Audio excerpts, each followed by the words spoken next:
Good evening and welcome to the Courtauld. And thank you for braving the weather to be with us in January. My name is Lucy Bradnock. I'm Dean for Research here at the Courtauld, and it's my huge pleasure to welcome you to Research Notes Wayne Thiebaud's Still Lives. Our panel this evening comes during the very final week of the Courtauld Gallery's exhibition Wayne Thiebaud, American Still Life, and is part of a series in which we invite scholars, curators, practitioners to reflect on the exhibitions and to bring new perspectives to the art and works and artists in our gallery. Described by critic Lawrence Alloway as America's laureate of lunch counters, Wayne Thiebaud produced luscious paintings of pies, cakes, hot dogs, and displays of consumable goods that have often drawn comparisons with historical still life painters or mid-century pop artists, or indeed both. And hopefully you will all have seen the exhibition. If not, you have until Sunday, with opening extended, I understand, until 9 o'clock this evening and tomorrow, so you actually do have time to jump on a bus after this, hot-foot it down to Somerset House and look anew at those paintings, should you feel really keen after our discussions. The invitation that we've extended to our speakers this evening is to look afresh at Thiebaud's work, putting it into dialogue with that of other American artists interested in vernacular things and places, and with the matter and materiality of paint, including Vija Celmins, McCarthy, Claes Oldenburg, and Tschabalala Self, all artists rarely or never discussed in the Thiebaud literature. Via these less common pairings, we will reflect this evening on Thiebaud's work in relation to such themes as viscosity, softness, disgust, abstraction, affect, electricity, temperature, class, and the racial politics of the lunch counter, amongst, I'm sure, many other contexts and concerns. Our evening will look something like this. We will hear first from exhibition co-curator Barney Wright, who will outline briefly the scope and the rationale of the exhibition, again reflecting on what that exhibition means in the context of the Courtauld Gallery in particular. Then we have 3 short presentations of around 10 minutes each, exploring themes and questions related to Thiebaud's work before we convene for a discussion and open up for questions from the room. Our event will run until about 7, after which we will adjourn just a little bit down the hallway to the Research Forum seminar room for drinks and more informal discussion. The aim is very much to open up new avenues of inquiry by thinking together with each other and also with you about the works that have been on display in our gallery since the autumn. And it's been such a privilege to have been back to that exhibition to really look closely at those works. Those of you who have seen the exhibition, I'm sure will agree that those are works that you really need to be with in person. They don't reproduce brilliantly. It's hard to get a sense of them when they're kind of printed tiny in books, and so to stand in front of them and to visit repeatedly has been such a joy over the past few months. Before I hand over to Barnaby, it's my pleasure to introduce this evening's speakers. Barnaby Wright is Deputy Head of the Courtauld Gallery, and Daniel Katz, Curator of 20th Century Art, co-curator with Dr. Karen Messer of Wayne Thiebaud, American Still Life. Barnaby's also curated a number of recent exhibitions of modern and contemporary art at the Courtauld and has a particular interest in post-war painting in Britain and the United States. Farron Gibson is an art historian, artist, and cultural storyteller who works at the intersection of art history, storytelling, and creative expression to explore how visual and material culture is shaped by our inner lives and shared histories. Her work engages with themes of modernity, materiality, craft, iconography, and identity, with a particular interest in overlooked and underloved subjects. Harriet Curtis is Senior Lecturer in Drama at De Montfort University, whose research engages with the history, politics, and aesthetics of contemporary art, performance, and visual culture, focusing particularly on queer, feminist, and activist art practices. Her fantastic book Mess and Contemporary Performance, Complexity, Containment and Collapse, was published in 2024 and theorises mess and messiness in live art, theatre, visual art and film. I will also be speaking this evening, so in some senses this event is sort of me thinking about the exhibition and inviting colleagues to do that with me. It's a little self-indulgent, excuse me. And in many ways it comes out of both my interest in post-war art in California and also my current research into art's intersection with infrastructural histories and post-war American discourses of temperature, climate and atmosphere. It's such a privilege to be able to extend that thinking in dialogue with our speakers this evening. Tonight's event is organised under the auspices of the Courtauld Centre for the Art of the Americas, led by Joe Applin, and would not have happened at all without the incredible support of the Courtauld's Research Forum, including Leila Bumbra, Diego Arteche and Grace Williams, as well as our event assistant, Isabel, who's working with us tonight. With those thanks and renewed welcome to you all, I will hand over to Barnaby to talk us through the exhibition. Thank you very much indeed, Lucy, for that welcome. I'd also just like to thank you, Lucy, for being so supportive of this exhibition, and something you didn't mention was your superb essay for the catalogue of the exhibition as well, so you've been very much involved in this project. I want to set the scene for tonight, really, with my talk, which is going to be an overview of the exhibition Wayne Thiebaud, American Still Life, which, as Lucy says, you have just a few days left to see if you haven't seen it already, or indeed, if you want a second helping of those delicious cakes, pies and gumballs that are on display down the road.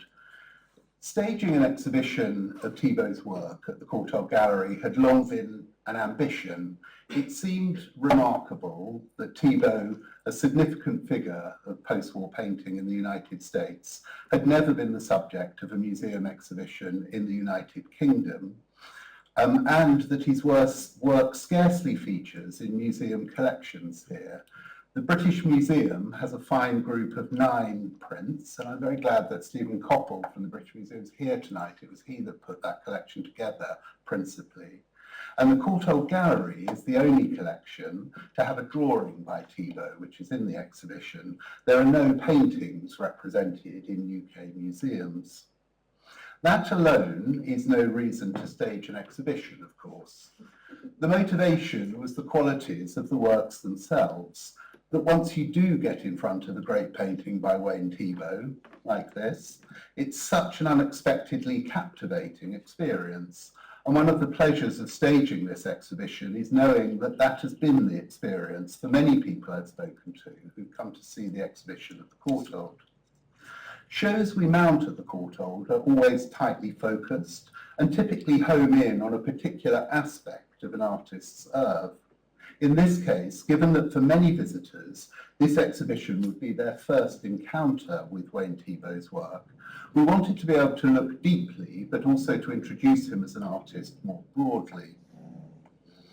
The still lives Thiebaud made out of the stuff of everyday American consumer culture, from cherry pies to gumball machines, in the first few years of the 1960s, constituted his artistic and reputational breakthrough on both the east and west coasts of the United States at that time. And it seemed to us to be an aspect, perhaps the aspect of his art, that could fulfill the curatorial ambition of introduction and deeper looking. It's worth noting that previous museum exhibitions of his work, and there have been great ones, mainly in the States, have tended to be broad presentations of the range of his art, rather than isolating a particular aspect of his work, as we do in this show. Of course, these still lives, made in just a handful of years in the early 60s, are only part of Thiebaud's story. He also became renowned as a painter of figures, landscapes, and cityscapes. But so much of what he achieved during his exceptionally long artistic career, he died aged 101 just 5 years ago. I was telling someone this morning he was playing tennis till the age of 99, so an inspiration, I hope, to us all. So much of that, of the still lives, has profound connections to the way so much of his work has profound connections to the way he painted pinball machines, rows of cakes and candy counters in the opening years of the 1960s. And these still lives of common objects are especially resonant of their own era of post-war Cold War North America, although not straightforwardly so. We also thought that staging such an exhibition at the Courtauld, a gallery known for its historical collection of European painting, and especially for its post-impressionist and impressionist works, would set Thiebaud up in an interesting way, and rather differently from being shown in a museum of purely modern and contemporary art. Thiebaud's reputational success in the early 60s rode the rising tide of what would soon be widely known as pop art. And yet pop art was also a rock for Thiebaud that he strived to climb out from under. He saw himself not aligned with the pop art of Andy Warhol, but as a modern realist extending and recasting the European tradition of progressive painters like Chardin, Manet, Degas, Van Gogh and Cézanne. At the Courtauld Gallery, you walk among works by most of these artists to arrive at Thiebaud's paintings, allowing for connections to be made or indeed disavowed in this context.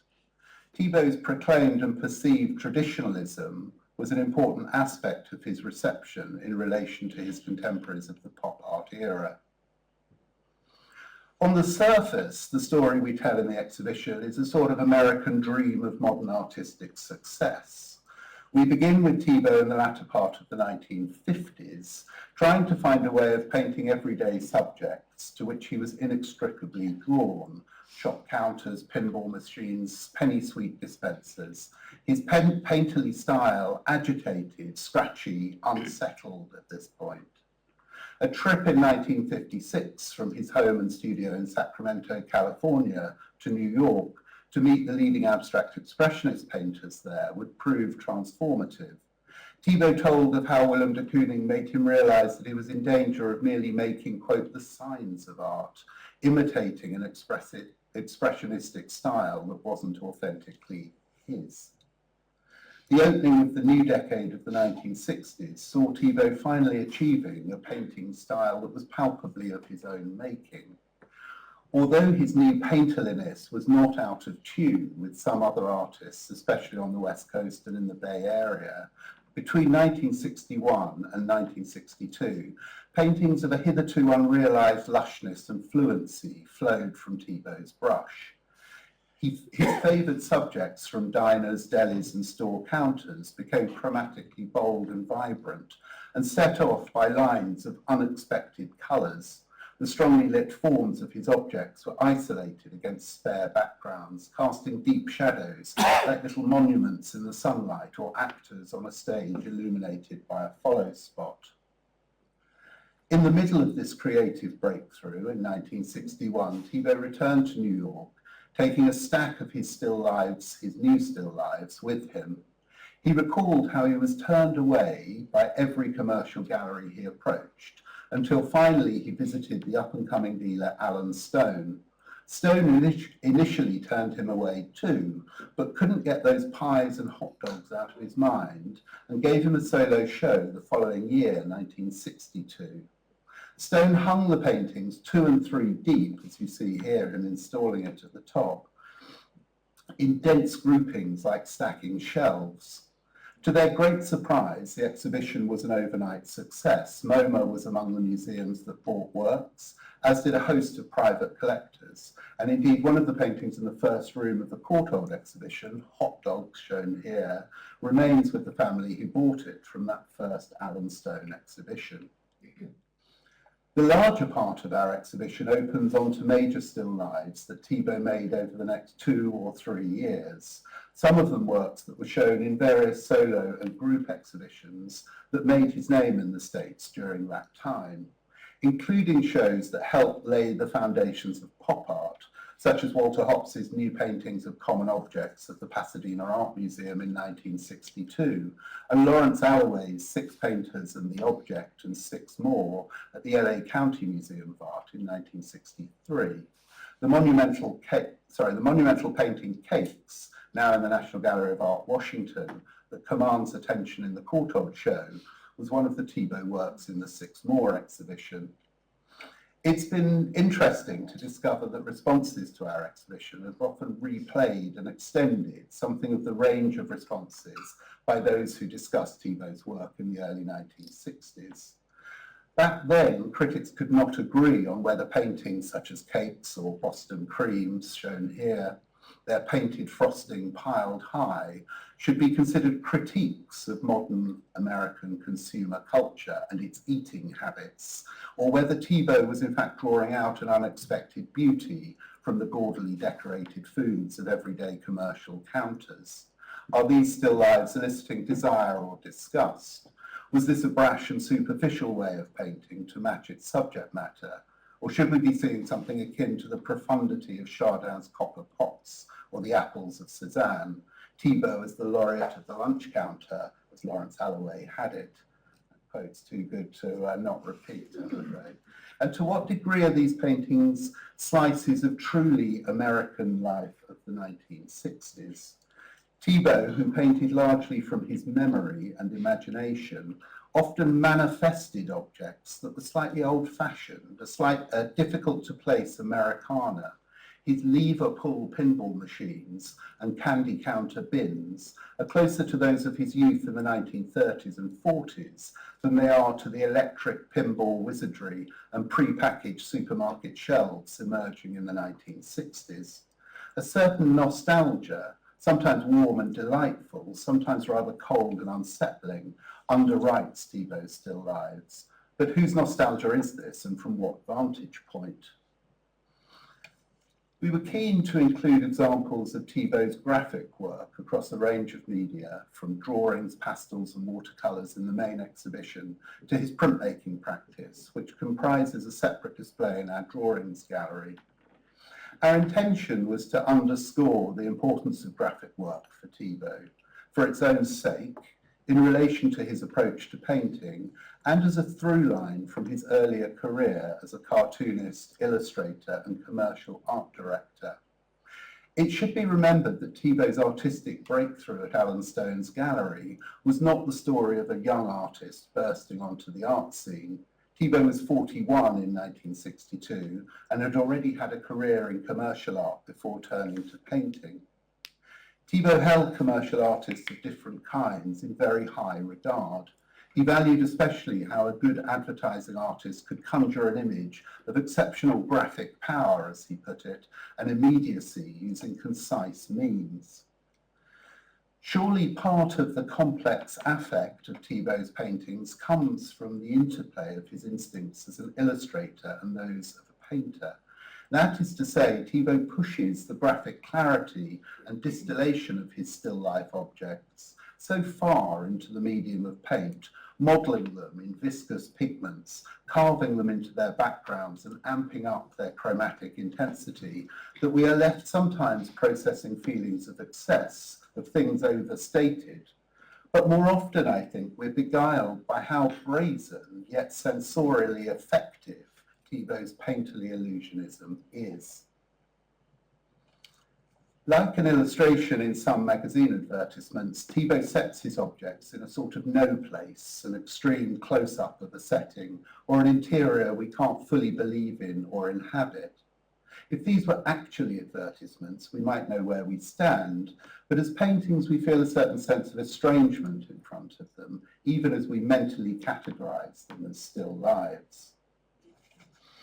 The exhibition ends, as will I, with one of Thiebaud's epically scaled countertop paintings, Delicatessen Counter, from 1963. It hangs where it does in the Courtauld exhibition, so that visitors might have it still in their mind's eye as they leave the show, walk into the adjacent gallery and see Edouard Manet's A Bar at the Folies Bergère, which was a touchstone work for Thiebaud. Thiebaud's preference for commercial counters as opposed to domestic tables echoes Manet's similarly prominent and frontal bar counter with its display of consumables like so many still life vignettes. Manet's 1882 vision of contemporary French life and the birth of consumer society prefigures Thiebaud's use of comparable but updated pictorial devices to convey something quintessentially modern American. Both works share a sense of melancholy and absence amidst the apparent abundance amidst the apparent abundance of the world's conjured. In the Manet, his bar worker carries a large share of this theme. In the Thiebaud, it's precisely the absence of human presence, despite the space left empty for someone to appear, that again leaves us oddly captivated and alone as consumers of the painterly pleasures of processed cheese and bologna sausage on offer at Thiebaud's deli. I'll finish there, on the verge of claiming that Manet's bar should henceforth be seen as a proto-Thiebaud candy counter or a deli, and hand over to our next speaker, who I think is Ferran. Thank you very much.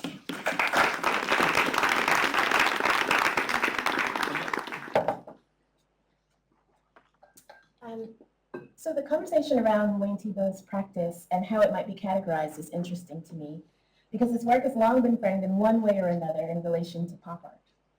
While he has frequently been linked to this movement due to his depiction of everyday subjects, there's also been a consistent critical resistance to this categorization. Demonstrating this dynamic of contrasts, his work was exhibited in the landmark 1962 pop exhibition, The New Painting of Common Objects, which included works by Andy Warhol and Roy Lichtenstein.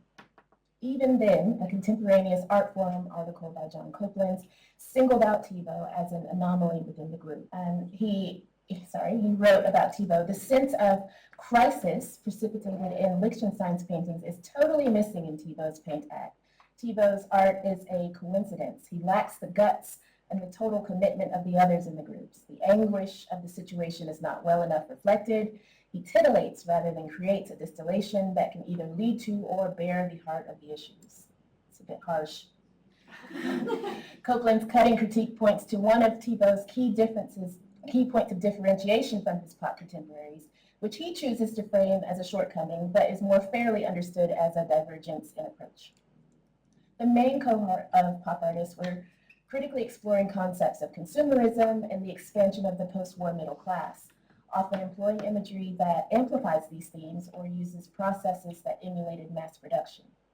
With artists like Warhol and Lichtenstein, while artists like Warhol and Lichtenstein pursued the stark uniformity and repetition of manufacturing, Thiebaud sought to investigate subtle points of formal difference within that visual sameness through studies of everyday subjects.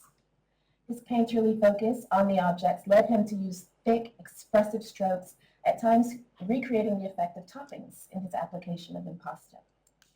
This difference in approach is evidenced by his citation, as Barney mentioned, of artists like Cézanne as part of his artistic lineage. Here I would like to consider Thiebaud's work alongside that of his contemporary Claes Oldenburg, whose 1961 to 62 installation, The Store, provides an excellent point of comparison for how these artists dealt with similar imagery towards different thematic ends. Later, I'll come forward in time to explore how Tschabalala Self's 2017 installation, Bodega Run, approaches this subject from yet another perspective, engaging with issues of class and race. Excuse me, Ferran, it's quite hard to hear you. I'm sorry. Is there a mic? No. Is this? I'll project. Thiebaud's work simultaneously manages to be visually tempting in its subject matter, yet uninviting in its pristine presentation. Aside from the life-size scale of some of the paintings, which could facilitate an immersive effect, the viewer is not exactly invited into the scene. The food is untouched, the surfaces are immaculate, and there are no figures present to activate the space as either the consumer or the salesperson counterpart to the viewer. The perfection in the images makes them feel that they're not for the viewer, they're display only. The shadows are harsh, as one might see in a staged film scene or a photograph.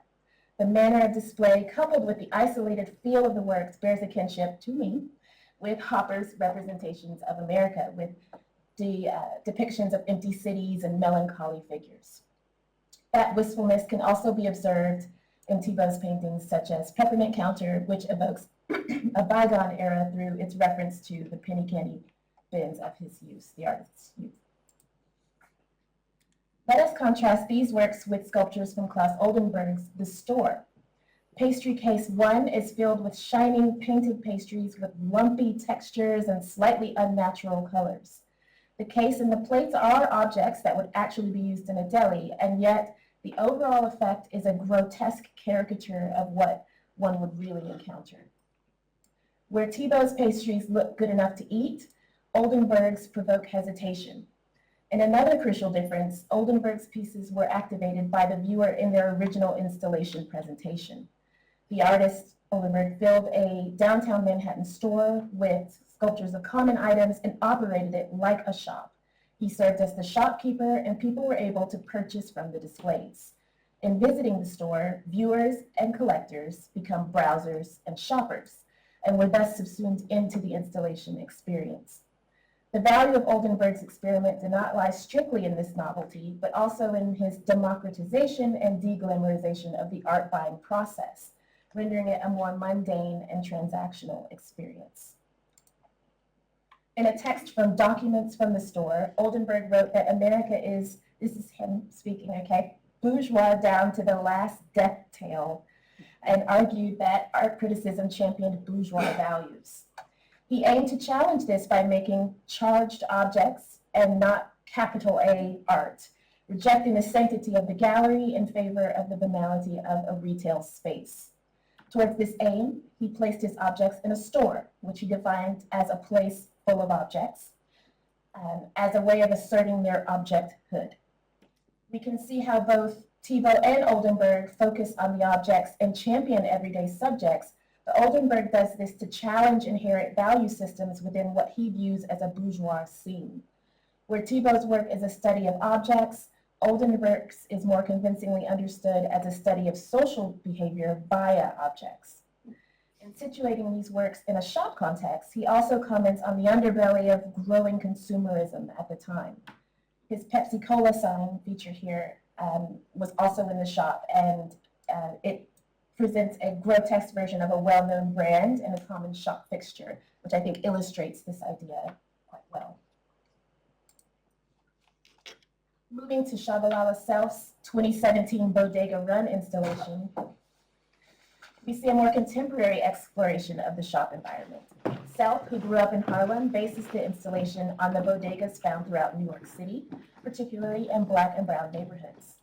Named from a Spanish word for store, bodegas were first established by Puerto Rican and Dominican communities in the 1950s. The shops are known for having a resident cat, and Self prominently displays 2 plywood cat sculptures in the middle of the installation area. Other theme-appropriate elements include milk crates and wallpaper depicting rows of products. In the wall-mounted works, Self takes a pop art approach by depicting brands commonly found in these shops, such as Tide laundry detergent, Scott toilet tissue, and culturally specific offerings like Goya beans and La Morena pickled jalapenos. Where Oldenburg's store was activated through the viewer engagement with the objects, Self's mixed media works depict figures in context, with the wider installation also inviting the viewer in as a participant. She shows the communities who shop within these spaces as well as the owners who operate them, foregrounding the social dynamics that structure everyday exchanges. The artist has said that one of the aspects that intrigues her about these spaces is the dialectic tension that exists between the shop owners and customers, where they want patronage while also mistrusting their clientele. She represents this by mounting the same type of convex security mirrors that is often used to monitor customers in one corner of the gallery.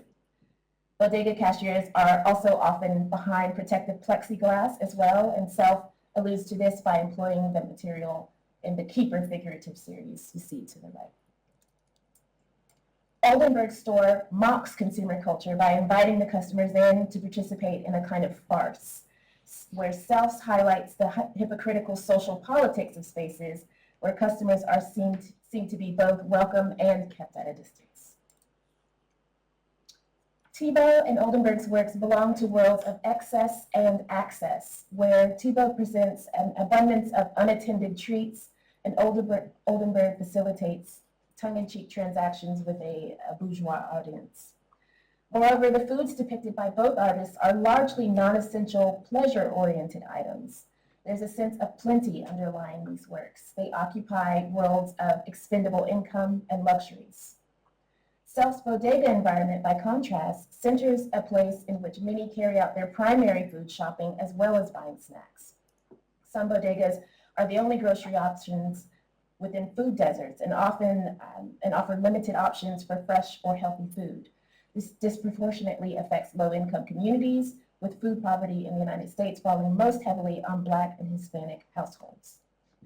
These artists invite viewers to engage with the visual culture of the food shop as embodiments of wider social patterns touching on popular foods, consumer behavior, and issues surrounding class and race. Explored together, these works demonstrate how the shop functions as a mutable cultural site and as a charged social space.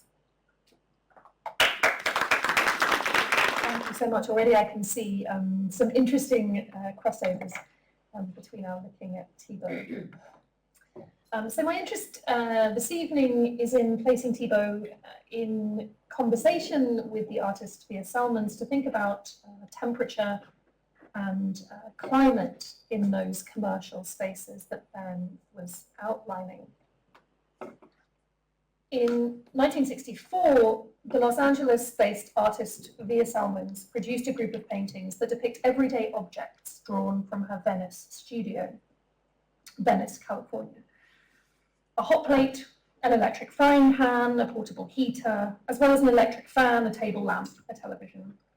Celmins, like Wayne Thiebaud, has often been characterized in relation to pop art.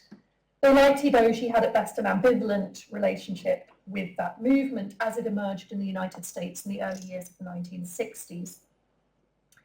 Like Thiebaud, Celmins painted common objects, though she was not included alongside Thiebaud and others in the early 60s exhibitions that sought to define that genre. So she's not a member of the new painting of common objects. She was not in 6 Painters and the Object and 6 more. The relationship that I want to sketch out between Thiebaud and Celmins is not one of personal familiarity, that is, they did not know each other and their paths didn't really overlap. They were, however, working in proximity, and Celmins' works put into dialogue with Thiebaud's, I think, offered new ways of thinking about his still life paintings, in particular those that show arrangements of consumer objects in display cases. Unlike Thiebaud's works, which tend to invoke the public spaces of the diner, the lunch counter, and the delicatessen, Celmins painted more personal objects, invoking instead the practical items of rather lonely domestic spaces via a colour palette notably drabber than Thiebaud's often candy colours. But there are, to my mind, interesting similarities and dialogues between these two artists active in California in the early 1960s. Celmins' paintings, like Thiebaud's, are paintings of common objects that elevate vernacular things via their depiction at or near life size, but they bear other similarities too. They are spatially and perspectively ambiguous. It's never quite clear from what position we are viewing these objects, rendered often at oblique angles, with blank backgrounds that offer little or nothing in the way of context or location. They centre vernacular objects against backgrounds that appear blank, but upon inspection contain tonal shifts and painterly texture. And the boundary between object and ground is troubled or complicated by the inclusion of steam in the Celmins' work on the left-hand side, and the rainbow-like halos around objects in the Thiebaud. Like Thiebaud's still lifes, they are clearly representational, figurative works depicting familiar objects, and yet they also seem to veer towards abstraction. As James Romain has remarked of Celmins' object paintings, it looks, quote, as if these objects had fallen into abstract paintings. Thiebaud's foodstuffs haven't quite done that, but there are areas of the paintings currently in the Courtauld gallery that look to me much like post-war abstraction in their wide bands of stripes of painted colour. And the image on the right-hand side is a kind of detail zoomed in of the very centre of the painting, candy counter on the left. Finally, in pan, as in hot plate and also eggs and heater, Celmins' paintings ask questions about the transfer of heat and energy from objects to their surrounding space. And it's predominantly this last aspect that I want to focus on today, to think not about how Thiebaud paints cakes, pies, and hot dogs, but rather how he paints air and space and temperature. That is how his paintings invoke the invisible climatic considerations that were becoming increasingly prevalent in American consumer infrastructures in the post-war decades. Some of the most interesting passages of paint in Thiebaud's still lifes, to my mind at any rate, are found in the backgrounds.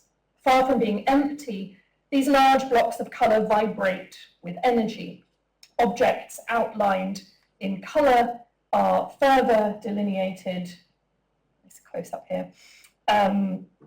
Objects outlined in colour are further delineated by thick background brush strokes dragged around the figures, invoking the air moving around the produce as having some kind of mass, something rather than nothing, presence rather than absence, a sense reinforced by the way in which that background paint, that is the paint of the air and the surfaces, encroaches onto the objects in places. The final layer of background apparently applied after the objects themselves in some cases.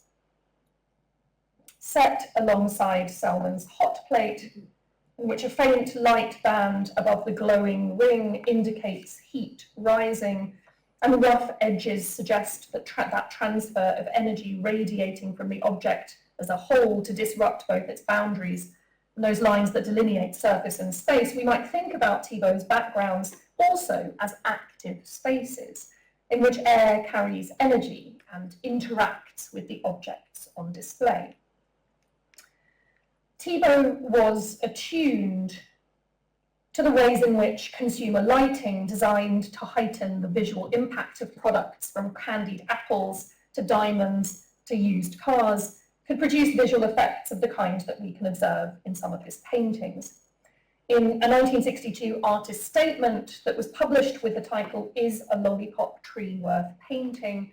he wrote of the, quote, strong display lights, which can do all kinds of goofy and wonderful things, make an object cast coloured shadows, change its local colour before your eyes, glow and develop a halo, or imbue it with a pulsating effect. In the post-war United States, these lighting effects could be found in showrooms and department stores, but also increasingly in delicatessens, supermarkets, and other spaces of food display. Fluorescent lighting for display cases and general commercial use had been showcased at the 1939 New York World's Fair, which helped popularize it for a wide range of applications, including retail and industrial settings. And the immediate post-war years, showcase and display case lighting fixtures were released onto the open market.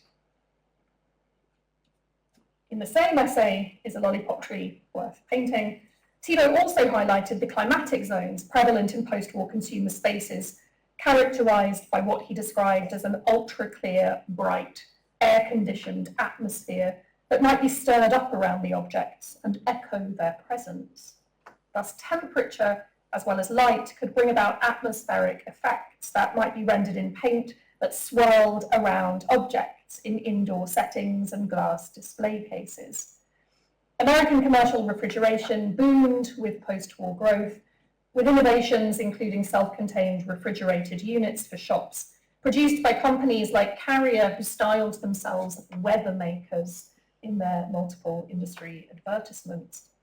Refrigerated cases in American delicatessens began to be widespread in the 60s, displacing a reliance on curing, smoking, and pickling as methods of food preservation. Refrigeration systems in supermarkets, restaurants, and food processing plants also surged. So the 1960s, the moment when Thiebaud was looking at delicatessen counters and diner displays, saw the introduction of commercial walk-in coolers and freezers, which allowed for efficient and large-scale storage of perishable goods, and the introduction of cupboard-style freezers in supermarkets. And you can see those in the background of this photograph on the right-hand side. There's something, incidentally, that then kind of relates that change in infrastructure and the kind of cooling and display of produce to the reorientation of a consumer who is no longer looking down on things, but increasingly kind of seeing them and opening cupboards to access them. That kind of interests me, and I'm not quite sure how that relates to the kind of ambiguous perspective in Thiebaud's works. There's also something to be said, I think, for the way in which that kind of increasingly mechanized consumer space relates to what Farron was saying about the emptiness of Thiebaud's works, about the lack of servers and staff working behind those counters. What we see are these kind of spaces that are devoid of human subjects, those who work in the stores as much as those who are buying the produce. Air conditioning and fan lines also expanded as consumers sought comfort in public spaces. Shifts in temperature management infrastructures thus brought concomitant changes in shopping and eating habits. Thiebaud's paintings don't explicitly depict these newfangled commercial infrastructures and temperature technologies, of course, but he was certainly aware of the ways in which light and controlled temperature manipulations could produce visual effects. And he was interested in the question of how to render these in paint. If the areas of paint around Thiebaud's objects invoke precisely that atmosphere that might be stirred up around the objects and echo their presence, as Thiebaud put it, then we might also look to the way in which he rendered the edges of display cases, which function as boundaries between different climates, interiors that are either chilled via refrigeration or that are warmed by fluorescent case lighting or simply by thick glass that serves to magnify heat and reduce air circulation. And these are all the close-ups of paintings in the Courtauld gallery. The edges that we see in these paintings render the glass as thick, emphasizing it as a material presence and a boundary, rather than thinking about its quality of transparency necessarily. In all three here, the thick green lines denote the appearance of the edge of tempered glass. The tops of the cases in the middle and right-hand pictures allude to the material and commercial properties of glass, at once providing visual access to the produce contained within, as in the case in the center image, and also necessitating the regulation of temperature via opaque tops that shade consumable produce. Here on the right-hand side, the opaque top, presumably designed to reduce the potential for sweaty cheese. And we see the effect of shading again in Candy Counter, in which the sweets on display are half in shade and half in bright light, and in Delicatessen Counter, in which the rear of the trays are rendered in blue shadow. Similarly, the edge of the cases, counters, and shelves are comprised of multiple colours laid atop one another, and sometimes incised, likely with the end of a paintbrush or similar tool. Here we encounter lines and borders that seem to vibrate with energy, where colour evokes the coming together of different climatic zones and bodies of air. The impulse towards abstraction that we discern in the centre of some of Thiebaud's paintings, particularly those of Delicatessen and Candy Counters, thus reads as one answer to that question of how to depict these increasingly ubiquitous but invisible phenomena. Temperature, like much in Thiebaud's paintings, remains somewhat ambiguous, however. Reading Thiebaud's works in the context of these profound changes in the American consumer landscape and experience, we might also apprehend them as nostalgic, capturing spaces and atmospheres that were rapidly being overtaken by supermarkets and fast food standardization. Might we also read the rather empty shelves and trays as a sort of disappearance? And here, Celmins offers something too by way of tonal comparison. Her paintings emphasize the solitary rather than the communal, the introspective, which finds a parallel in Thiebaud's works, which Seymour Howard has described in terms of their, quote, bitter pang of isolation and melancholy. What I've suggested today is that we can also read Thiebaud's painterly strategies in dialogue with Celmins' work in light of that broader discourse of temperature, atmosphere, and the microclimate of the deli display case, or indeed the domestic electric appliance. In looking closely at Thiebaud's backgrounds, at the air spaces that surround his foodstuffs, and the boundaries that contain and exclude light and heat. We see him engaging in questions of representation. How do you show air in paint? How do you depict shifts between warm air and cool case? Or suggest the relation between the object, cheese, cake, cup of coffee, and the invisible molecules that surround it.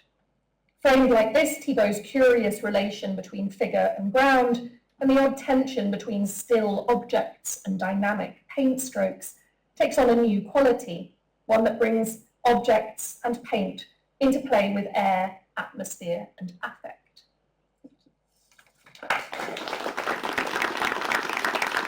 So, as a scholar, spectator, and consumer of art, I tend towards the messy. Live art, contemporary performance, and visual practices on or with the body are the forms to which I'm obsessively drawn and with which I spend the most time. In 2024, I published a book titled Mess and Contemporary Performance, which theorised art and performance of the early 21st century that can be described as, appears to be, or is received in material, structural, or affective terms as messy.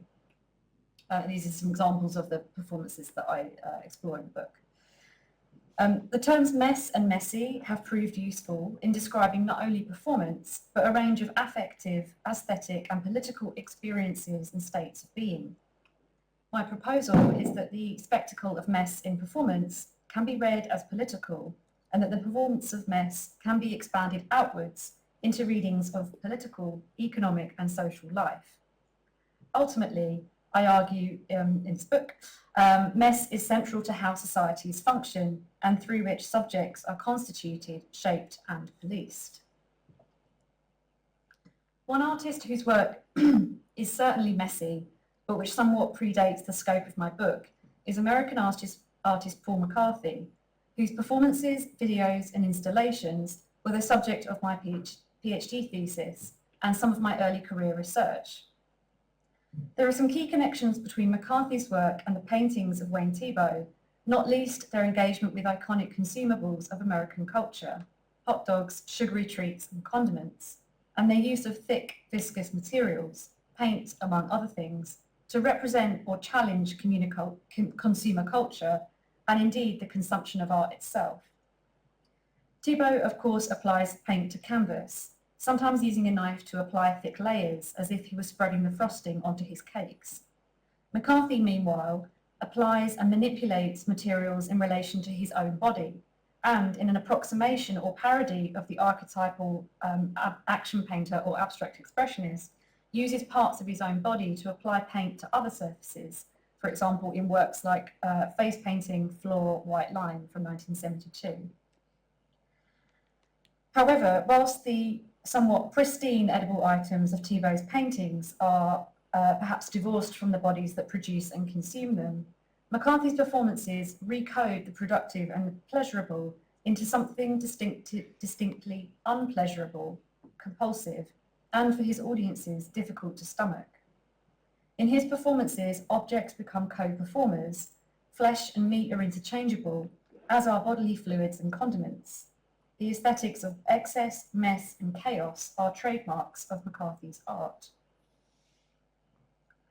Trained first as a painter and visual artist, in the mid-1970s, McCarthy began to perform for small audiences and create visceral video works, including Meat Cake from 1974 and Tubbing and Sailor's Meat, both from 1975, which feature a familiar range of food items: ketchup, mayonnaise, mustard, and ground meat. Often performing in the nude, slathering these materials over his body and ingesting them to the point of choking or retching, these performances establish the vocabulary of materials and gestures that McCarthy has used throughout his career. McCarthy's icons of Americana no longer refer only to themselves, but also to the bodies that produce and consume them, and are manipulated in direct contact with the body. At the same time, the structure of the body collapses and merges with the representative materials, thus disturbingly muddling, as Kerry Levine points out, food consumption with sex, desire, and the consumption of the body. McCarthy's preference for using processed meats and condiments subverts mealtime economies and, in applying the food onto rather than ingesting it into the body, the process of consumption is also subverted. At work here is the unseemly transformation of food items into playthings, characterised not as nourishment but as waste, exploited for its visual and visceral qualities as art materials. Intriguingly, Thiebaud's preference also seems to be for processed foods of a kind. In 1968, he notes, "I have only rarely painted steak. I paint those foods which have mostly undergone some kind of change or metamorphosis." As Eddie Frankel writes in a review of the Courtauld's exhibition, quote, "The earliest works here from 1956 are of a butcher's counter and a pinball machine, quintessential Thiebaud themes, but the marks are thick and grubby. It's all dark, filthy, almost pushing towards abstraction. They're not quite there, too muddy to get their ideas across properly," end quote.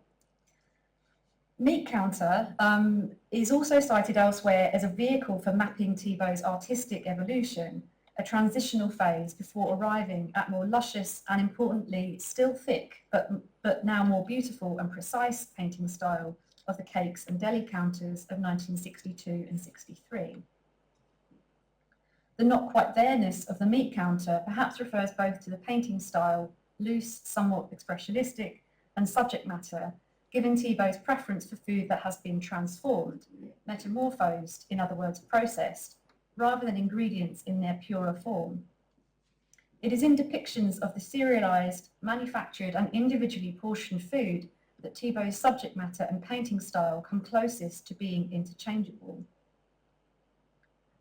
As Chloe Nahum writes of Boston Creams, quote, "Thiebaud delights in producing thick, creamy swathes of oil paint in his depiction of cake slices. But more than just a result of his stated enjoyment of working with the medium in this way, such application was also an act of what he termed object transference, working the paint to look like the substance of the image and playing that idea back and forth," end quote. Here, the distinction between apparent artifice and illusory realness is blurred. Thiebaud's food items, whilst based in reality, were painted from memory and reconfigured through the artist's imaginary. And yet the rendering of their textures and colours is read as both visually pleasing and enticingly edible. This, despite critic Thomas Hess's interpretation, as summarised by Lucy Bradnock, of, quote, "the sickliness of Thiebaud's subjects, designed to encourage disgust in their viewers, faced with seductive but ultimately unsatisfying products," end quote.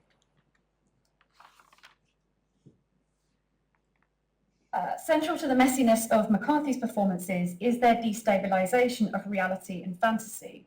Partly this is played out in the modelling of real bodily fluids with foodstuffs and speaks to the simplistic binary of performance art as the real in relation to the artifice of theatre. McCarthy refuses to work solely within one category or medium of art making, and he has noted that the definition of performance as only being real or performance as reality is limiting. Instead, he suggests, quote, "I suspect that suspension of belief does exist within viewers of my work, even though they cling to the conscious interpretation that ketchup is ketchup. I suspect they're also disturbed when ketchup is blood," end quote. McCarthy's performances are slippery in both the repertoire of condiments and foodstuffs he uses in his distinctly visceral practice and in their refusal to conform to systems of order. Then again, the summative characterisation of McCarthy's work as uncategorisable and untidy somewhat trivialises their complexity. McCarthy frames his performances as representations or interpretations of reality as it is mediated and packaged for consumer culture. However, when presented with a messier, less palatable, even nauseating version of the real, the distinction is disrupted further. For McCarthy, the sickeningly real emerges in the confusion of ketchup and blood, meat and flesh. For Thiebaud, a real cake and other edible items were presented at the opening of his 1962 New York exhibition, which, he described, was nothing like the cake in my painting. So in this talk, I've framed McCarthy as both the inheritor and kind of subverter of the thickly painted foods that characterise Thiebaud's work, materials which McCarthy extends and explores by promptly smearing them on and with his body, depicting not the pleasures of consumerism, but the sickening feeling of being force-fed images, commodities, and fantasies. I'm going to gesture very briefly to an artist's work that, for me, marks the contemporary manifestation of this trajectory. And this is not an American artist, and I only realised that this afternoon, and I was like, okay, it's about American art. Anyway, I'm going to go with it. So, Jenkins Van Ziel's films and installations, such as Lunas from 2019, featuring monstrous and roving hybrid figures, are characterised by a kind of pleasurable chaos, created not only through the performer's movements, but their interactions with viscous materials, fake blood, lipstick, and sponge cake effigies of the film's latex protagonist, which are then clawed, thrown, and smeared. My reading of Van Ziel's work is that it enables both a kind of escapism. Viewers are transported to a fantastical realm in which hybrid beings live, work, and play, and a sense of here and nowness, rooted in the very specific location of a disused film set, which bears the marks of decay. This decay, comprising the crumbling architectures of the film sets, the rot of capitalism, or indeed the stickiness of cake smeared in pleasure or through violence, suggests the culmination of Thiebaud and McCarthy's explorations of both what sustains us and what threatens to consume us entirely. Thank you very much. Thank you, everybody. Thank you so much for three speakers here. I was sort of scene setting, so I'll thank you as the sort of real speakers here.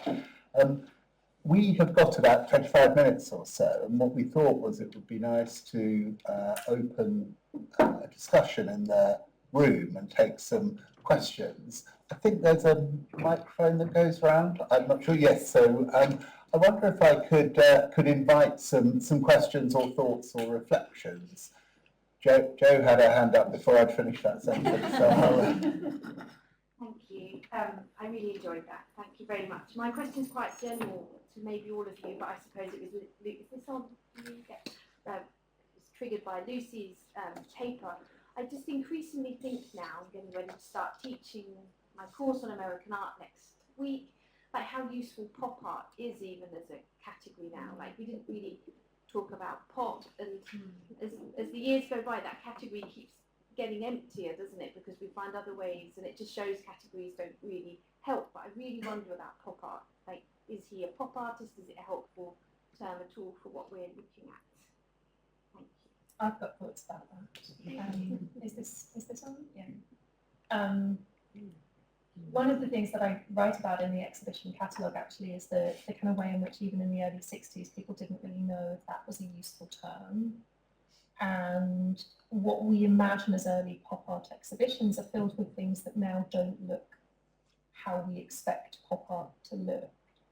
And I suppose one thing I would say is that those exhibitions, a lot of works in those shows in kind of 62 and 63 are extremely painterly and look much more like Wayne Thiebaud actually than the kind of, slick Andy Warhol silk screens that we might imagine. So I guess it becomes both, you either kind of narrow pop art down to basically just mean a group of artists working in New York in a very particular way and in very particular kind of technological terms later in the 60s, or you open it up to so many artists that it's very hard to define. I think Nancy Marmer talked in the mid-60s about the way in which pop is about both the matter and the manner of kind of consumer culture, in that it depicts consumer culture, but it also uses the kind of technological reproductive modes that designate consumer culture. And so I suppose, Thiebaud feels strange because he's painting in oil on canvas.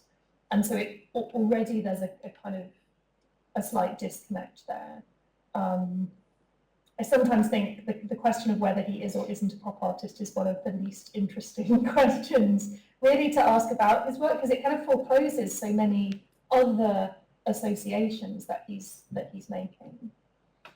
I didn't mean your question was boring, sorry. I meant like the kind of obsession that critics have Yeah, had. but it is like whether we even need that. It's just kind of a bit like minimalism. It's becoming just too complicated to hang on to in some ways. I mean, Lucy's description of when you start to think about it, pop art actually narrows to a very small group of artists. And I mean, in a sense, the vanishing point is kind of Andy Warhol, really. And certainly when Thiebaud was objecting to being described as a pop artist. I think it's really Warhol particularly that he has in mind, and one of the things he objects to is Warhol's use of appropriation, as he would see it, of graphic design, of advertising, and so on, whereas Thiebaud rejects that as being just total anathema to his own work. So I do think it depends which sort of slice of pop art you're dealing with in his case.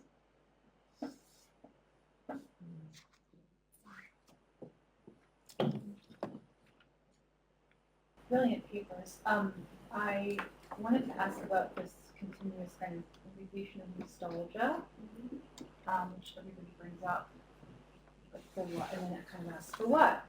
And then there's also quite a bit of historicizing that's been going on in the panel that's really useful.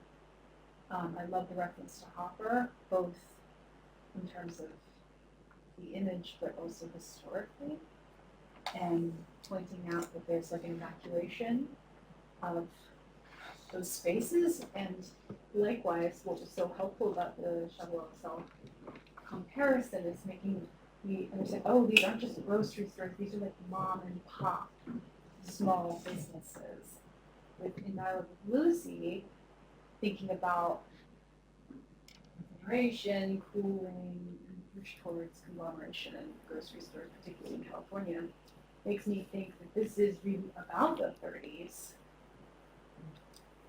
And so, kind of thinking also of Joe's point about pop, I mean, there's all these different kind of variants, right? Like pop. And I think when I went to the show, I was thinking about Stuart Davis and, 30s painting, American painting, that we associate with the popular front. And so I guess that's a big set of different historical references from just kind of thinking like, is the nostalgia really for the 30s? Is it about kind of a kind of melancholia attached to post-Fordist America, and the kind of Fordist modernity of the Cold War era, and yes, the affluence and the glamour of the Eisenhower 50s, but actually kind of mourning what was maybe lost in terms of the small, the local, and with that local texture, it's something about the Americana that is increasingly becoming homogenized. I don't know, I'm just asking because I'm thinking like, this is not Publix, is it? It's not Publix. Oh, I'm trying to think of a Ralph's. I don't know. I'm trying to think of California. Safeway. Safeway. is the one that comes in the 60s. That's for all of you, but I think Farron and Lucy's papers particularly about it. I kept thinking about Hopper a lot, actually, as I was looking at his work. I think because also Hopper has that kind of cinematic quality to his work, which I think is really echoed in this as well. And then with this idea of nostalgia and kind of the American connection, which I think is what makes people go to pop art, I'm thinking, is that actually more American realism or something like that? Maybe it's more that, but just down the line. I think also in the color palette and the quiet of the works, and that he doesn't seem to focus in on the consumer aspect of things. Actually, one of the things I was getting distracted with as I was in the show, and then I was like, can I put this in the paper? There's the painting of the cereal box, and it's a generic cereal box. It's like he willfully is staying away from inserting these brands. And I thought, even with the Manet image, there's a Bass beer in that, right? I mean, he doesn't even use a brand. He makes something up, to genericize, is that it? So I think it's quite interesting, and it's also very lonely, the cereal as well, because it's this bowl sitting there and it's like, who made this? Who's it for? It's untouched.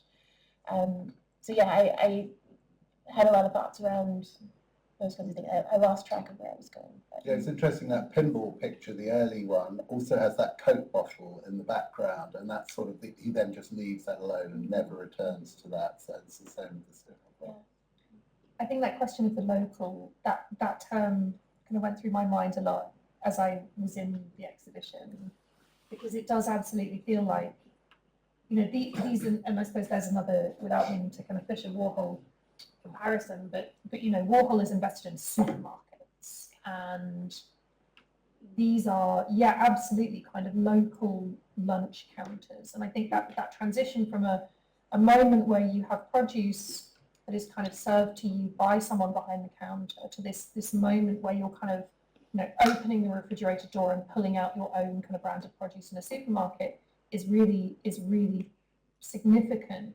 That he is kind of looking back to those local, family-run stores that are not kind of part of that like national cold chain infrastructure that we see kind of homogenizing and standardizing the way in which food shopping happens, and I think food consumption as well. And actually to think about the effect of that, one thing I think that kind of came out across all of our talks actually was the kind of the absence of bodies, but the implied bodies and the kind of bodies that would be inhabiting those spaces and consuming that food, and what happens to them and who are they and where have they gone.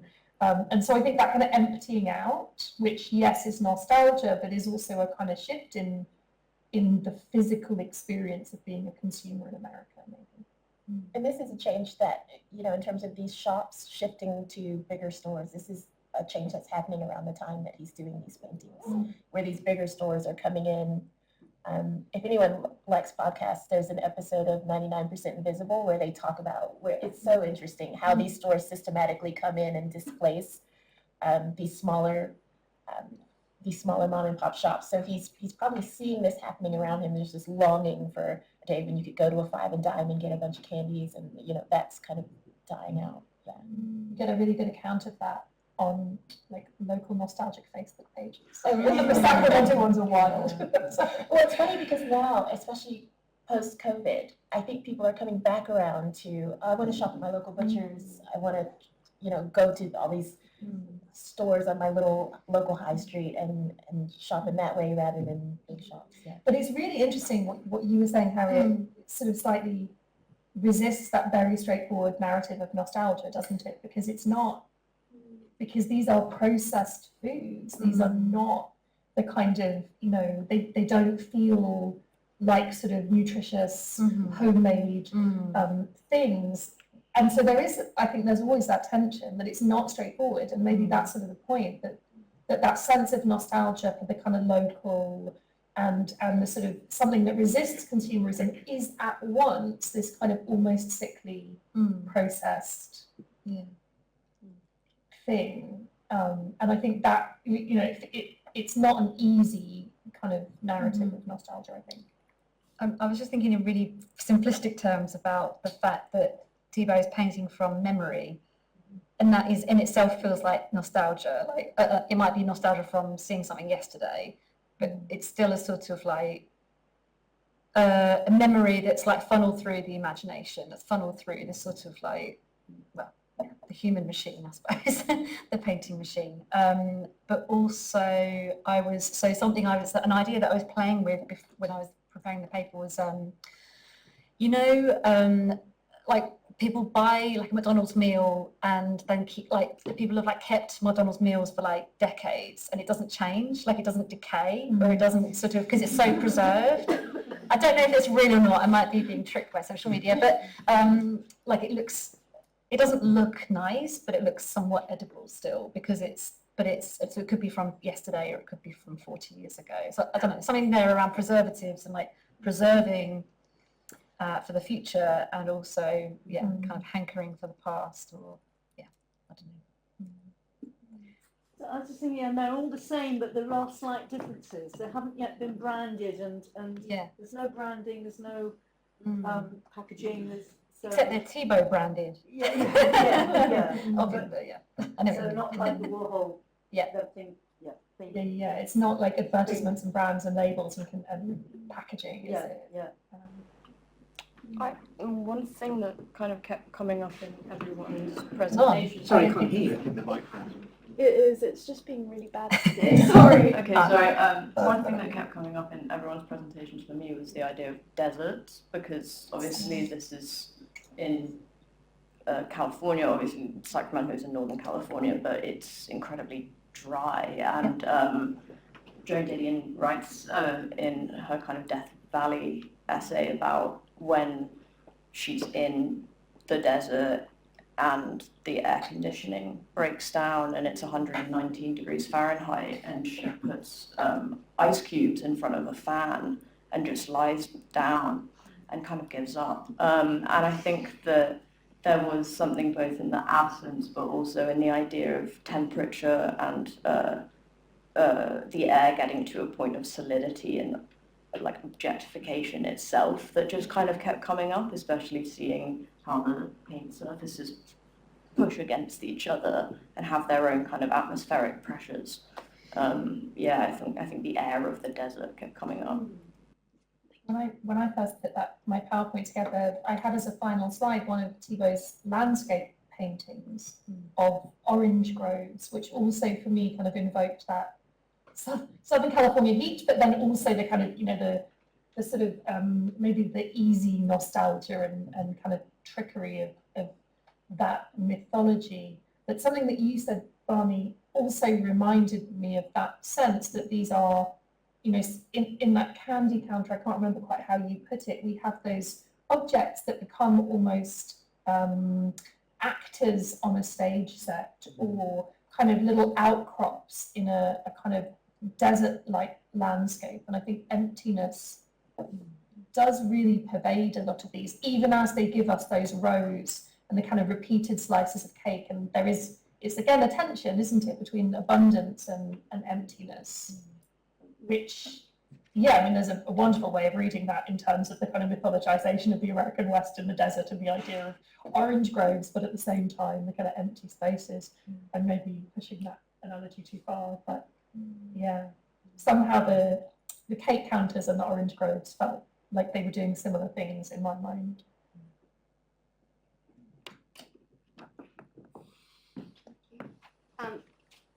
That actually relates to a question that I was thinking about in terms of his use of light and the quality of light in his paintings. And Thiebaud has written and spoken a lot about how much the exterior California light has impacted his use of color and the kind of stark contrast between darks and lights and color in his paintings. And I'm curious for all of you, especially Lucy, in your discussion about the interior and the exterior of his cases within the still lifes, how the quality of California light, exterior light, might play into that. It's a really good question. I mean, I think there is that sort of sense of landscape and light. I'm put in mind of that kind of truism about Southern California, that there are no shadows, and that's why Hollywood films are made there. And there is something about the insistence of Thiebaud's shadows that do make us feel like there is a kind of exterior light coming in. The shadows are so vibrant and so blue and so kind of solid that they don't often look like shadows that are cast inside, actually. They do feel like, and maybe that's a kind of desert feeling as well, as Anna said. It's interesting, like in some senses the interior still life paintings feel like they have the same light as the landscape paintings. Like they are these things that kind of also deal in brightness and in the brightness of shadows. That doesn't really answer your question, Francesca. Yeah, no, I think this relationship between the artificial and the natural light, there certainly is one, and I think it translates. And I think it's interesting in relationship to the interior and the exterior lights of these air-conditioned and heated display cases as well. But also the way in which that California light can be really intense and kind of bright and blinding, and there is a kind of analogy to be drawn then between the kind of fluorescent light in the interior. So I think maybe another thing to mention that actually didn't come up in our talks is Thiebaud and his, well, he would say sort of thieving from the art of the past, or indeed the art of his contemporaries. There's an exhibition, as you know, closed earlier last year at the Legion of Honor in San Francisco, all about Thiebaud in The Art of the Past and The Art of His Own Time, art comes from art, which is his own quote. And I think that issue of light, yes, it's certainly related to artificial spaces and the neon lit interiors that he was experiencing, and of Californian natural light. But he is also looking very hard at this time at other artists' use of light. And an artist that he talks about a little bit is De Chirico, and his use of shadow and light in his version of surrealism. And actually, it's interesting, quite early on, and it's slightly unexpected, but surrealism is raised in relation to Thiebaud's art. I think Barnett Newman describes some of his pictures as a strange American surrealism, and some of the way that the unsettling effects of those objects arranged in this kind of uncanny way in his counters, I think, have a bit of a depth to that world of De Chirico and others as well. So I think we need to introduce him and sort of the art of the past or the art of the modern into this as well.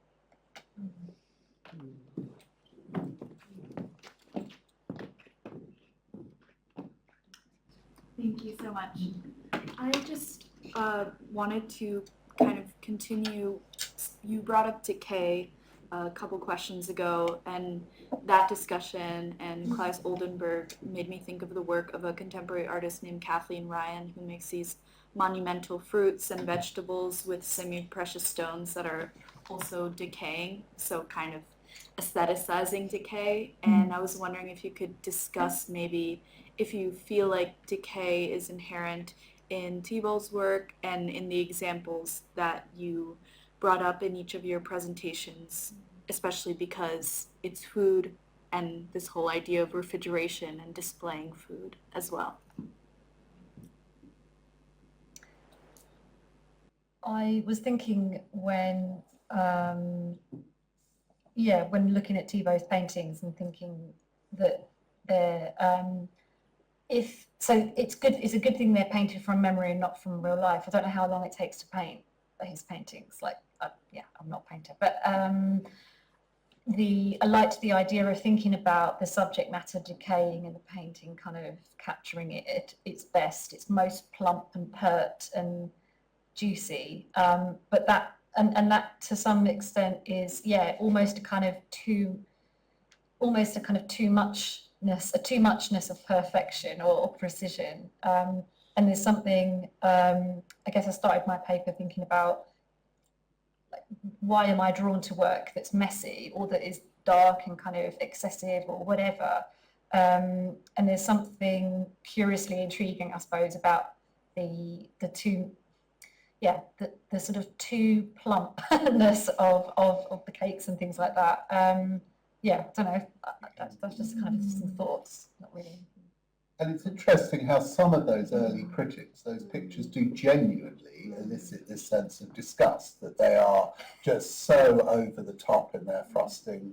And that term I think I used maybe about the eating habits of modern Americans, that's sort of lifted from a critic who thinks that these have to be critiques of American food, which I think is something that's only true of some of Thiebaud's paintings, and today I don't think we feel it quite in the same way as early critics or some of them do.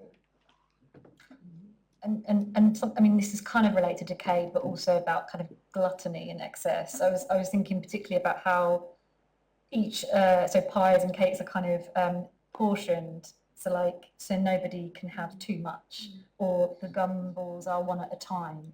Or behind the counter you are served like you can't, so and now we have this sort of, well, I'll just take 3 of those because I can't get them in the shop near me. But so there's a sense of kind of parceling out the items so that no one person is too excessive or something.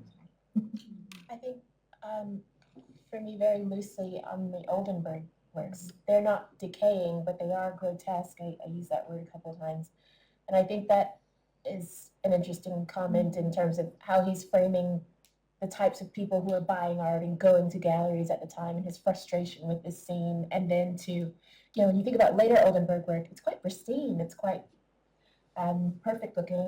He plays with scale more than, making these kind of misshapen forms and things. So I think it's kind of like a like a picture of Dorian Gray version of artworks or something, yeah.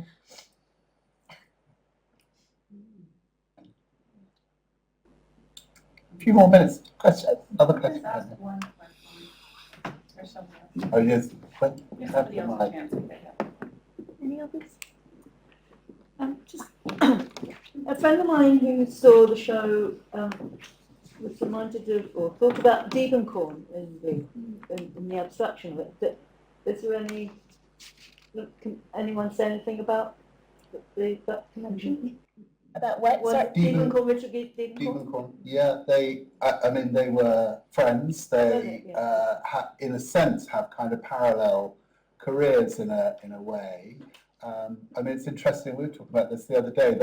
We've talked quite a bit about those extraordinary and unexpected coloured lines that Thiebaud starts his work with and then retains in the final work, and how they give that kind of halation is the term that I think Albert's used and that Thiebaud uses to describe that effect. And that's a very Diebenkorn thing. And people have looked at those, said they're Diebenkorn sort of Ocean Park series pictures. I mean, they're actually a little bit later than when Thiebaud started doing that. So there is this kind of call and response, I think, that's going on between those two artists, but very sort of entwined. Another artist, incidentally, that we don't see a lot of in the UK, and could certainly have an exhibition here, I think.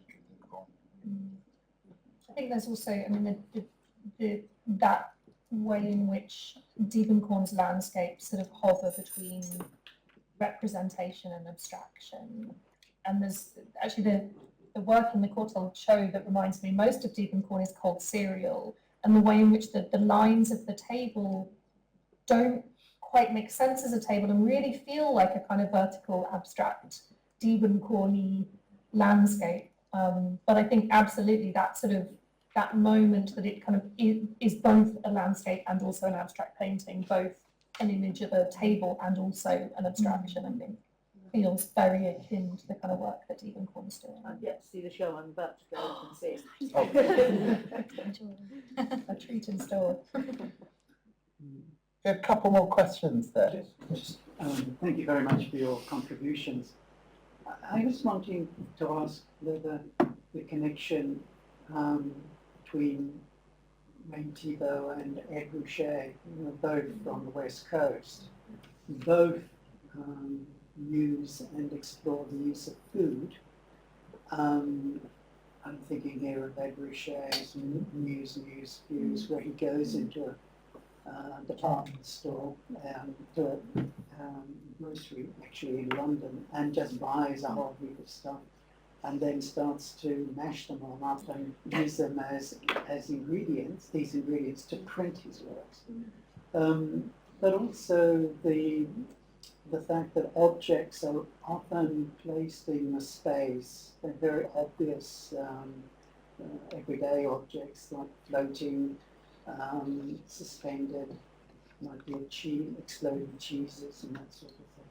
And I wondered if any of you could tease out whether there is any relationship between Wayne Thiebaud and Ed Ruscha, both starting in the early 60s. Yeah, and there are moments where they come together in those early 1960s exhibitions in Los Angeles. So New Painting of Common Objects, the Pasadena show in 62. Yes. 62. The poster of that is designed by Ed Ruscha. Ruscha is also in the Six More show that Alloway did at the LA County Museum. And absolutely, I was thinking about those kind of objects floating in space. Ruscha is also one of those artists who both kind of is sometimes a pop artist and sometimes not a pop artist, and I think has that kind of ambiguous relationship in his early 60s work. So things like Actual Size, that has that kind of flying can of spam. He's maybe slightly more interested in advertising and kind of text and typography, but I think lots of the same kinds of concerns actually, where these kind of consumer culture becomes this sort of abstracted space, and thinking about how consumption and painting, but painting defined really, really broadly, relate to each other, I think. interesting overlaps. Richet is quite a lot younger than Thiebaud, but certainly, in kind of California in the early years of the first half of the 1960s, both kind of in those similar kind of exhibition spaces. And interestingly, both come out of Thiebaud worked as the film industry, doing the drawings and so on. What's the word? Quick. And Richet trained in graphic design. I mean, and likewise, you mentioned also Ed Hopper. And Hopper also came out of, before he began making any of these iconic paintings, worked for many years as an illustrator for the magazines. And that strand of illustration, I think, really underpins a lot of American art. Warhol as well. Sorry? Yeah. Warhol as well, doing Warhol. ads and illustrations. For shoes. Yeah. Maybe Lichtenstein? As well. And Lichtenstein as well. I mean, and it goes right back into the beginning of the 20th century. I mentioned Hopper, but also Martin Lewis, a number of the Ashcan artists. Well, it's interesting that you find quite a few artists doing interesting like illustrative work for advertisers and things. Like Dole did some really interesting partnerships as well. So I think it was maybe more of a thing to kind of, I don't know, operate between those spaces around that time.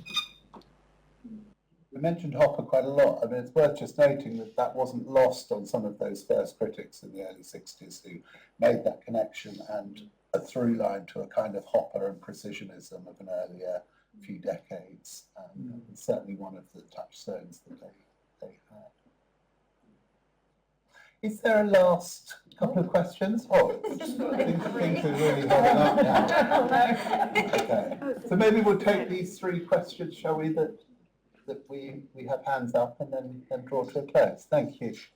Thank you for your comments. I know very little about this artist at all and his connections, but I do understand he knew a lot about what was going on in the rest of the world. And I wonder to what extent he is in fact mocking his own culture, its extreme consumption, whereas he was fully aware, I think, as I understand it, that Britain had only just come out of rationing during the Second World War. And was he not also saying, he was commenting on our arrogance? We have the power to destroy things. We were destroying the ice creams. We were just wanting to destroy the cakes. And yet we didn't know what was going to happen to ourselves. There's almost a quasi-spiritual element involved here. Would you like to comment on that? So I'm not going to comment directly on that but what I was interested in Thiebaud's kind of resistance to his work or the work of critical analysis or of sort of theorizing or politicizing his work, which I find really intriguing because Paul McCarthy does something a little bit similar. He is now, I'd say, firmly ensconced in the kind of canon of the fine art world and is, a bankable artist, but at the same time kind of has a sort of resistance to the art world and a critique of it, as well as other industries like Hollywood's film industry and the Disney kind of cartoon industry as well. Anyway, he's based in Los Angeles, which is that connection.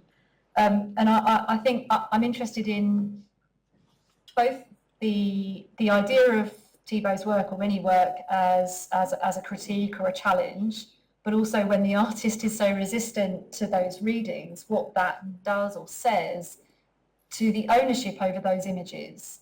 So, claiming ownership over the lusciousness of the food images as a critique perhaps, or a showing off, I don't know. But yeah, that refusal I find really interesting. And what happens when we do read those challenges or critiques into his work? I don't know. But that's just my initial thoughts. I quite like that kind of resistance to being theorized in a way. Is it interesting, I think, and that context of rationing in Britain was also a little bit in my mind, and thinking about how these feel like very American, specifically American paintings. There is something that's very, even in the objects that have been cut, so in the cheeses, for example, even where they have been cut, they still feel very pristine. And so I think, were they kind of crumbling and kind of more obviously on the brink of kind of being destroyed or rotting, one could read them as memento mori, but I don't think they feel quite like that. There is a kind of preservation of the object in there, but certainly I think they, in some senses, they hold both things, that they are both a kind of an invocation of excess, and especially that kind of large cake painting where it does feel so kind of sickly. Decadent, Decadent, yeah, absolutely. And partially because of the colours and because of the thickness of the paint.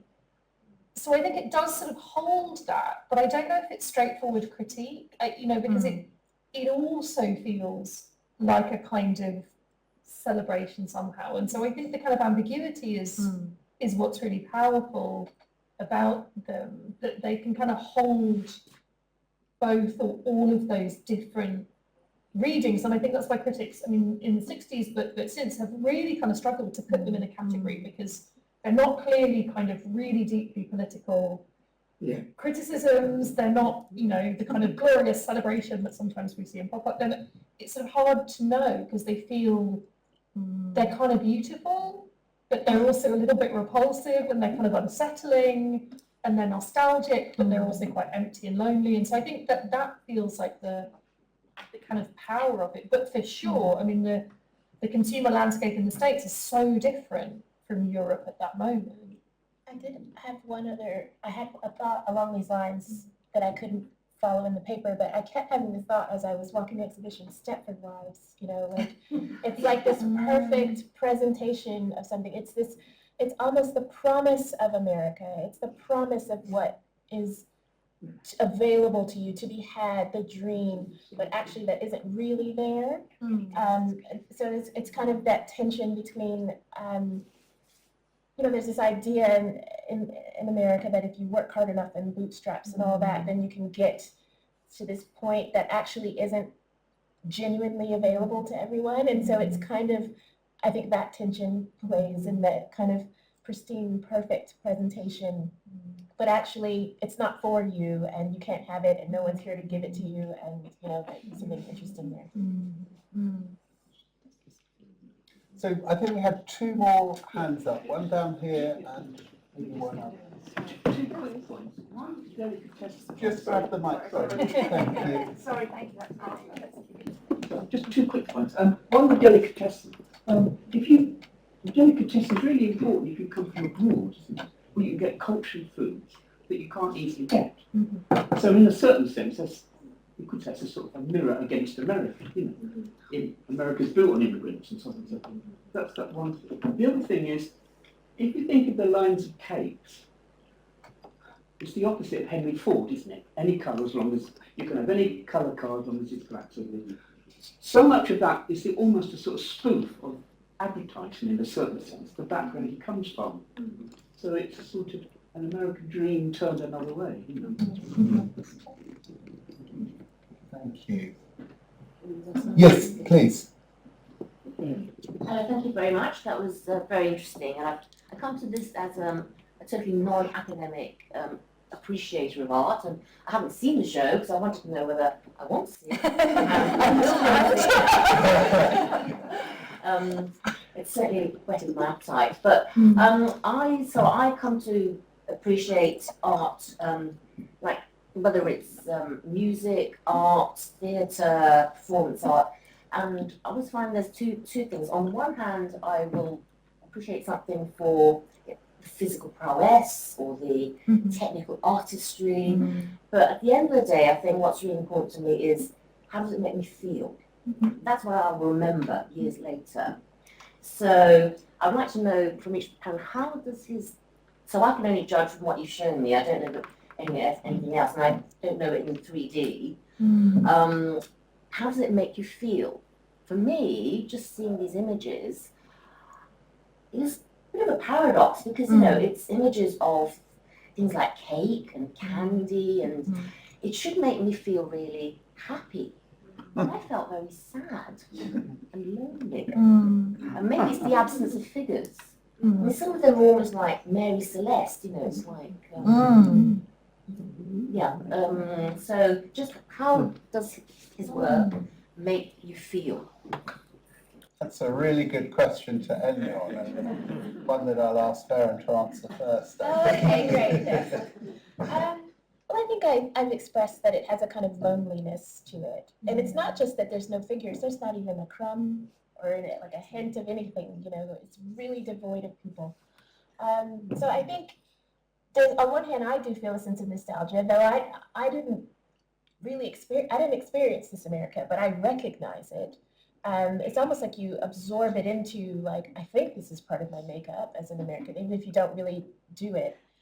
So a little nostalgia, but also the colors are pleasant, you know, so that's nice. But then also, yeah, a little bit of that, like, there's a distance between me and this that makes it a bit, lonely.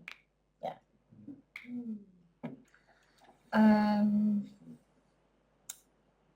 I was thinking about the particularly sort of, this kind of, these examples of these kinds of paintings, like there's something quite satisfying about them, and which doesn't do what I would normally want art to do for me, which is unsettle or challenge, or it does challenge me in the sense that there's something satisfying to it, and that for me is uncomfortable. Because I'm like, what's wrong with this? What's wrong with me? Why am I feeling like that? And I think there is something just really satisfying about the thick paint, and there's sort of, because it's thick and it's gloopy, but it's also really precise, and it's, you know, I think there's just something about it. Just think about the logistics. Like, how did you get the lines going all the way? Like, So there's something satisfying about it, and that's uncomfortable or weird. That's weird, for me. You feel weird. Yeah. I think this might kind of echo what Harriet and Farron have said. I think unsettled is a good way of thinking about it. There seems to be a sort of a sense that these are objects and spaces that are somehow in suspension. That they are quiet paintings, even as they are brightly coloured and kind of quite joyful.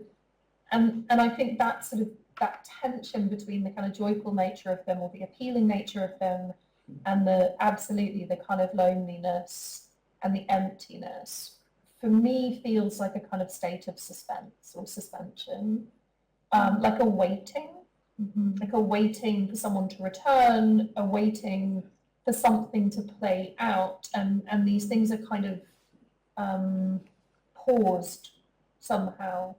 And so it feels, strangely, I do also find them quite satisfying paintings, but at the same time they feel like kind of unresolved somehow, or at least they are showing something that is unresolved. And that feels quite unsettling, I think, in a really interesting way. I mean, in a way that, you know, I think means that I have gone back, and, you know, I can do that because I work here, but, you know, I've kind of gone back to the exhibition again and again, because it feels like a kind of, like an imperfect cadence somehow, like something is not quite sort of resolved and finished, which is interesting to me. Yeah, I think, I'm sorry to say, I'm going to say something quite similar, which is that, I mean, the comparison, I've been back and forth about the Manet bar at the Folies Bergère, as quite a lot of people have, because they're so adjacent. I think what I find, they are surprisingly awkward paintings, the Thiebaud's ultimately. And I think the Manet bar at the Folies Bergère, one of the reasons for its great longevity is because it is also a really awkward painting in all sorts of ways. It's a portrait painting on on the one hand, but on a landscape format, things don't make sense. And actually, that's the similar quality that feeds into the Thiebaud pictures. And it interests me that both artists are trying to find a way of expressing something of what it is to be a modern consumer in their different times, and what they come up with is a sense of the consumer not quite having their bearings in those spaces, not quite feeling anchored, never quite feeling either satisfied or totally sort of at home. And so they're the qualities of the pictures. But I think what makes them remarkable is that you just don't expect them initially to do that to you. You just expect them to seduce you and therefore perhaps feel very superficial, but that's not at all what they do. Well, I think that is definitely time we should all go and have a drink next door. And I just thank you all very much for coming this evening and for contributing. And thank you for all our speakers as well. Thank you.